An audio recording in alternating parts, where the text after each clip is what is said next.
to yet another episode of Creative Connects Behind the Arts, a series of heart-to-heart conversations we've had with African artists on their creative journeys. Today we're joined by Gayle, a Kenyan artist with a range of interests from music to photography to even jewelry. Gayle defines her connection to the arts as that of self-expression, a means in which she's been able to search for and find herself.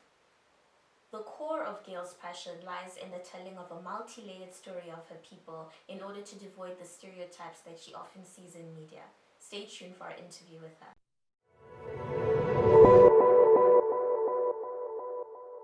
All right. Gayle, please tell us about yourself, who you are, where you're from, and where you are right now. As you know by now, my name is Gayle, and I am a Kenyan creative. I'm from Nairobi, Kenya, currently based in South Africa. I attend the African Leadership Academy, and I'm currently in my final year, so yay, graduation. I am a photographer, videographer, musician. I'm a singer, and I do dabble in making jewelry, and once in a while I model. So as you can tell, I do a lot of different things in art. So my creative journey began at a very young age. By the time I was around 14. So I always knew that I could sing, but I used to sing in the shower, or I just never used to sing out loud. So I remember when I was in my final year of my primary school, we had a singing competition, and my friends basically bullied me into doing it. And I did it. And being on that stage was such a different feeling. It was a feeling that I had never had. I was the more confident Gayle. I really took control of the stage. And that was the beginning of my beautiful journey with music. Flash forward, I go to high school, and I find myself in a boarding school that, quite frankly, I did not like very much. But I remember finding out that they had a drama club and deciding to sign up because I needed something to kind of get my head out of the negative space that I was in, because I was away from home for the first time and I wasn't necessarily very happy. So I joined the drama club, and I ended up acting for 3 years actually. Did really well, got to make friends, found a different way of exploring my creativity and this new form of art. And especially because we used to do a lot of musicals, so it was very easy to blend. I would be able to sing and act at the same time. Then moved to ALA, where I currently am. And I remember in my first year at ALA, I began drawing. And this is something that I did not believe I could do. I really did not believe I could draw anything at all. But one day, I remember my sister telling me to channel my creativity and try a different form of art that I wasn't really comfortable with. So I went on Google, checked picture of an African woman, sketches, just that. And I found this amazing picture that popped up, and I was like, you know what? Let me try it. And I drew and I drew, and as time went on, this beautiful image was in front of me, and I was just like, wait a minute, this is not me. Like, I just didn't do this, but I did.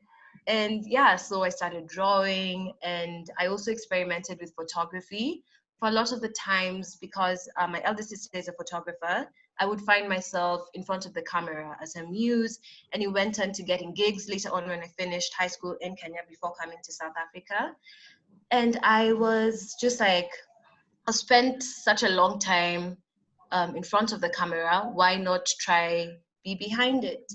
And yeah, that began my journey in photography, started borrowing my friends' cameras and creating these really, really cool concepts, and seeing them come to life just further proved to me that this is something that I love. And currently I do refer to myself as a photographer and a budding filmographer, just because film is just a beautiful thing.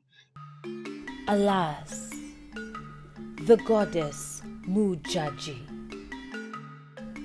the giver of restoration and balance, her symbol, the blue sky. She avails herself to us, her people, the Luvedu tribe.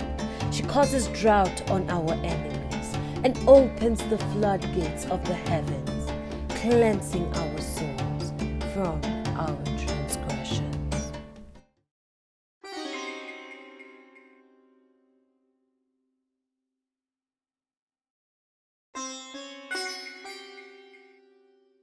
Daughter of Nut, we beseech thee, worshipped all through the land, your grace and beauty revered. O goddess of the sky, known to all for your kind heart, we pray for your protection. Mother of 1,000 names, protect us as you do the immortal beings in the sky. Winged goddess, cure our sisters and brothers from their suffering. Shower us with the love that you showed Osiris. Reveal to us our true purpose. Can we take a moment to unpack your upcoming projects? What inspired the subject matter and their intended social impact? So my current project is for my creativity research class. It's called His World, Her Battle. And it's basically talking about sexual harassment, which is a very, very heavy topic. Why I decided to focus on it is because it's a reality that very many women have faced, me included. And a lot of the times the rhetoric around it doesn't satisfy me. It feels like it's either blaming the victim or just coming from a lack of understanding of how grave, for example, society plays a role in not only silencing of the woman, but also why the man is the way he is, if that makes sense. And so the project that I'm doing is a photography series, and it's basically depicting the power dynamics in an abusive heterosexual relationship. And this is through different types of props that I'm going to play with in the frames, and the jewelry that I'm making. So I used Adinkra symbols as my motivation, and I carved different jewelry pieces, that fit the descriptions of Adinkra symbols. And as you go through the frames, it shows the story of how it begins with the man and the woman being essentially equal, but the role that society plays in the kind of relationship that they have. And at the end, it's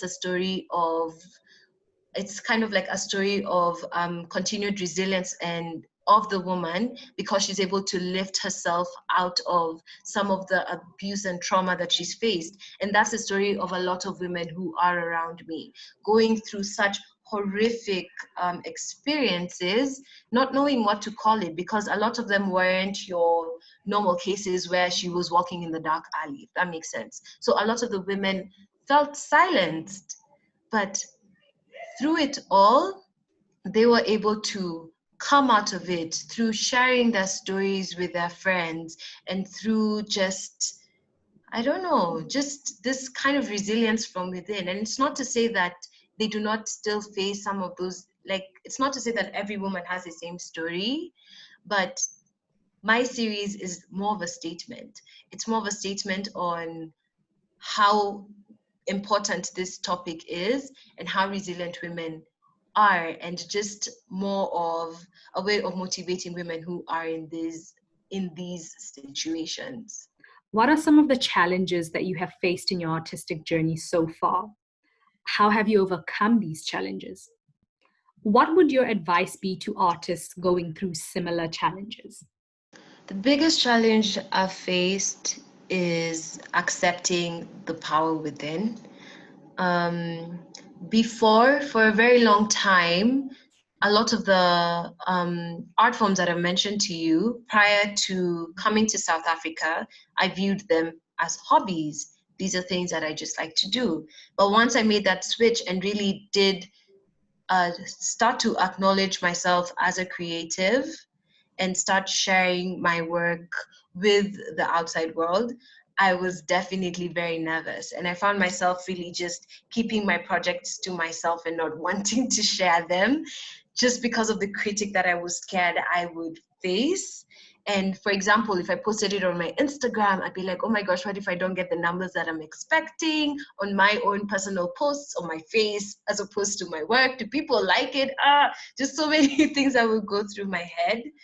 But how I overcame it actually came through a seminar that I was prepping for last year. I talked at a seminar called Dream Girls here in South Africa, and I was talking about art. And that was the moment, like sharing my work with a bunch of women and girls from who I had never interacted with, and for them to actually acknowledge my work and say that this was good, it took me back, and I had to realize that, wait a minute, I am actually worthy of the title creative. I am actually, like, my work is actually good enough to be seen by other people. And it doesn't matter the number of likes that it might get. Like, I know what I'm producing is good. And at the end of the day, every single artist grows. So I won't, where I am right now is not where I'm going to be in 5 years' time. Thank you so much.